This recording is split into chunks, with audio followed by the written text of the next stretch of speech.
Assalamualaikum warahmatullahi wabarakatuh. Kepada mahasiswa semester 3 nanti akan saya berikan materi untuk sistem operasi, yaitu materinya sekarang adalah berupa pengantar sistem operasi. Ini sudah memasuki subbahasan atau materi pengantar sistem operasi. Ya.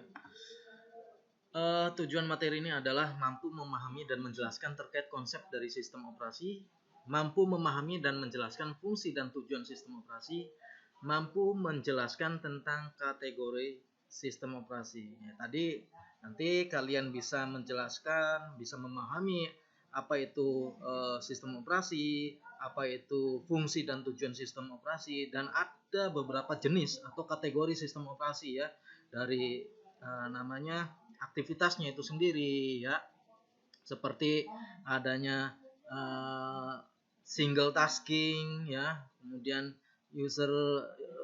one user ya. Nah, seperti itu. Yang pertama adalah pengertian sistem operasi. Nah, menurut kakek ini apa itu sistem operasi? Apa fungsinya? Apa layanannya sistem operasi itu sendiri? Apa sih? Gitu, ya. Di sini dijelaskan dari menurut Pangera bahwa dengan bukunya Sistem Operasi 2010, sistem operasi merupakan sebuah penghubung antara pengguna mesin dengan perangkat keras atau device yang memiliki mesin tersebut, artinya si komputer itu ya. Pengertian lain, sistem operasi ialah pengelola seluruh sumber daya yang terdapat pada sistem komputer dan penyedia sekumpulan layanan sistem call. Ya, dari sistem operasi itu ada yang namanya sistem call ya, panggilan dari sistem itu sendiri. Pasti di situ mengapa ada panggilan, berarti di situ ada si user, ada yang perintah ke pemakai sehingga memudahkan dan menyamakan pengguna serta memanfaatkan sumber daya sistem komputer tersebut ya. Di sini terdapat beberapa kumpulan dari sistem operasi seperti Windows, Apple, Linux ya, kemudian iOS, ada Macintosh ya, Android, Red Hat, nah, itu termasuknya Linux ya. Kemudian ada MS-DOS, ada Windows Vista, Windows 7, nah itu ya beberapa varian-varian dari sistem operasi Windows dan Linux serta Apple, iOS, dan Macintosh itu sendiri. Kemudian dijelaskan kembali, sistem operasi merupakan sebuah penghubung, tadi sudah dijelaskan oleh Pangeran itu sendiri, dan menurut Sari 2005 ya, sistem operasi adalah program terpenting dari program-program yang terdapat dalam sistem komputer. Nah, ini mengapa dikatakan terpenting? Karena yaitu tadi bahwa sistem operasi itu di sisi lain kewajibannya adalah melayani dari beberapa aplikasi yang diperintahkan oleh si user itu sendiri ya. Sistem operasi dapat dikatakan sebagai program kontrol yang menjalankan program-program yang ada dalam sistem komputer. Nah, di situ yang menjalankan program-programnya. Jadi dia versinya berapa itu harus menyesuaikan sistem operasinya itu sendiri. Kalau tidak menyesuaikan, nanti ada kendala pada sistemnya, bisa jadi failure system atau error ya dalam layanan-layanan sistem operasi. Di sini ada beberapa gambaran sistem operasi ya, melihat gambaran ada yang namanya program, aplikasi, kemudian file atau dokumen itu sendiri, itu ilustrasinya, dan sistem operasi adalah yang seolah-olah suatu wadahnya ya. Nah, di situ dikatakan bahwa sistem operasi merupakan penghubung dari kumpulan program atau aplikasi atau file yang dikontrol oleh pengguna untuk mencapai tujuan yang diinginkan. Nah itu ya, kembali lagi terkait dengan apa sih yang diinginkan dari si usernya itu. Nah ya, tergantung dari sistem operasinya mau memproses ataukah tidak, karena nanti dia termasuk QU atau tidak nanti terlihat dari status prosesnya itu sendiri ya. Nanti ada. Kemudian selanjutnya adalah sampai subbahasanya adalah tujuan dan fungsi sistem operasi. Tujuan sistem operasi yang pertama adalah efisien. Nah, itu efisien. Efisien itu apa? Kaitannya dengan waktu, ya. Cara kerjanya. Pasti kalau yang dulu-dulu adalah tidak ada kaitannya dengan beberapa beberapa bentuk perintah, ya. Makanya ada yang namanya single tasking atau single program, ya, programming. Nah, itu. Jadi hanya memprosesnya atau single user cuma satu yang yang menggunakan satu, si penggunanya cuma satu, kemudian sistem yang dijalankan monolitik, tidak bisa lebih dari itu, cuma satu. Kemudian dilihat dari kemudahannya itu sendiri. Dengan sistem operasi, ya kalian sampai saat ini juga salah satunya memudahkan beraktivitas. Tujuannya saya sendiri, ya, di sini, ya. Di sini sudah jelas untuk tidak perlu membawa buku, hanya membawa laptop, menerangkan satu poin, tetapi satu poin itu diterangkan dengan jelas. Nah, itu diberikan kemudahan. Kemudahan yang lainnya apa? Ya, salah satunya kita mengetahui bagian-bagian ataupun daerah-daerah lain, ya. Terutama itu dari sistem operasi itu sendiri, layanan dari sistem operasi, ya. Kemudahan yang lain adalah terkait dengan bagaimana penyimpanan data. Tidak semestinya sekarang dulu simpan data berupa sangat tidak efektif, ya. Bahkan bisa jadi kehilangan data. Nah, sekarang dengan adanya sistem komputer bisa salah satu tujuannya adalah memberikan kemudahan. Kemudian yang ketiga adalah memberikan kemampuan berevolusi. Evolusi yang dulu evolusinya sangat berjalan lambat, seolah-olah sekarang evolusinya cepat. Artinya cepat ini sering terjadi perubahan-perubahan, terutama dari sistem operasi itu sendiri, ya. Kemudian yang berikutnya adalah fungsi sistem operasi.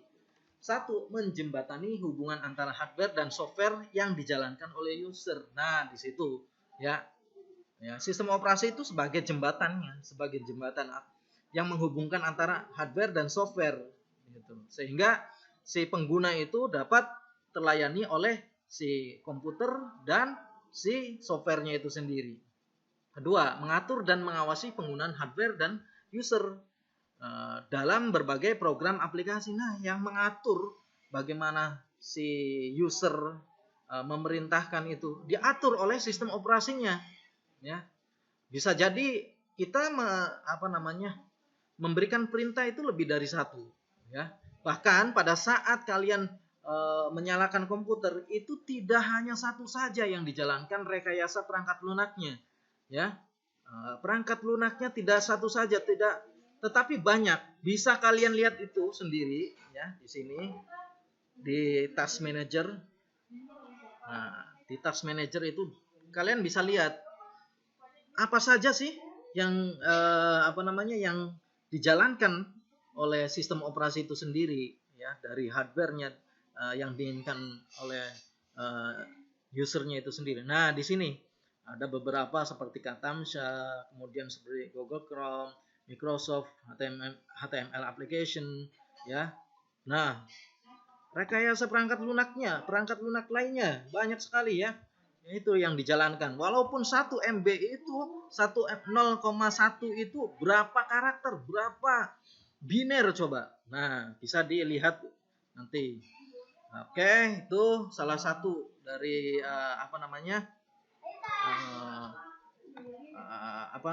adanya pengaturan pengawasan terkait dengan penggunaan hardware dan oleh user, ya. Kemudian poin 3 adalah sebagai program pengendali yang bertujuan untuk menghindari kekeliruan, artinya error, ya.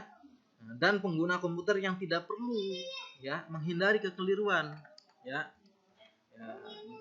Kemudian yang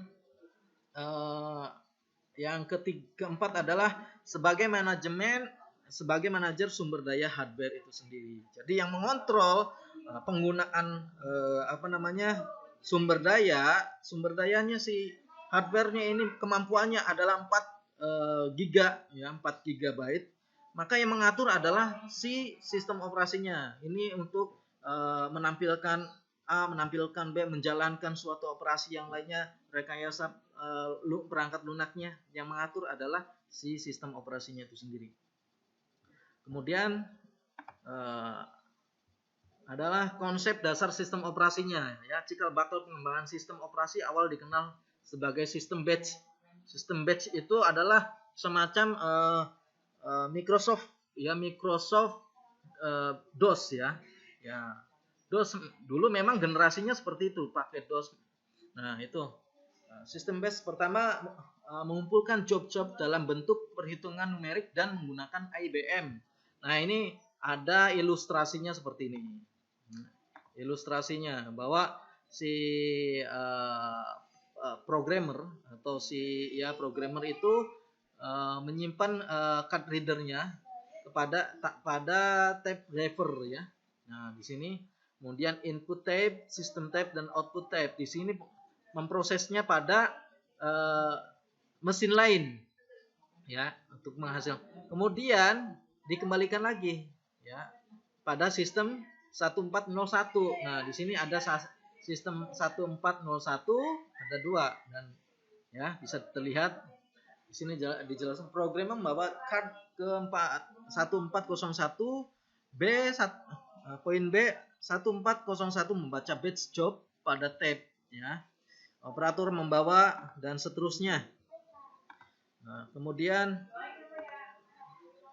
ada beberapa kategori atau jenis dari sistem operasi itu sendiri. Yang pertama adalah single user, single tasking ya, di mana hanya satu komputer hanya bisa dijalankan oleh satu user, yaitu bentuknya seperti DOS.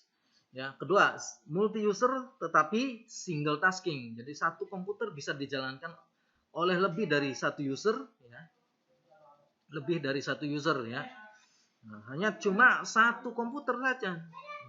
Itu ada pada novel network ya. Kemudian single user multitasking, satu komputer bisa dilakukan oleh satu user mengoperasikan banyak program di satu waktu. Nah, sekarang yang keempat adalah multi user dan multitasking, yang mana banyak si penggunanya banyak dan yang dijalankan programnya juga tidak cukup satu saja, tapi banyak program. Nah, itu. Nah, ini jenis contoh-contohnya atau penerapannya ada pada desktop, laptop, terus software, server, dan beberapa perangkat komputer lainnya seperti Android atau smartphone. Ya. Nah, kemudian ada multiprogramming, yaitu tadi beberapa program ya. Tugas sistem operasi dalam multiprogramming yaitu menempatkan proses-proses dalam memori utama sesuai urutan prioritas dalam bentuk antrian. Yang kedua, memasukkan proses ke CPU untuk dieksekusi. Yang ketiga adalah mengatur pergantian proses, baik proses sudah selesai dieksekusi ataupun karena proses membutuhkan I/O. Nah, ini sebagai evaluasinya, silakan kalian siapkan ya, dicatat, kemudian di situ coba jelaskan mengenai sistem operasi menurut Anda. Selain menjelaskan fungsi dan tujuan, bagaimana tentang penjelasan jenis sistem operasi atau kategori sistem operasi yang tadi hanya dilakukan oleh one user dan one program. Jelaskan menurut pendapat Anda. Buktikanlah ya. Itu saja mungkin dari saya. Saya sengaja presentasikan secara cepat karena untuk sebagai bahan diskusi untuk PTM berikutnya. Demikian dari saya. Wabillahi taufiq wal hidayah. Wassalamualaikum warahmatullahi wabarakatuh.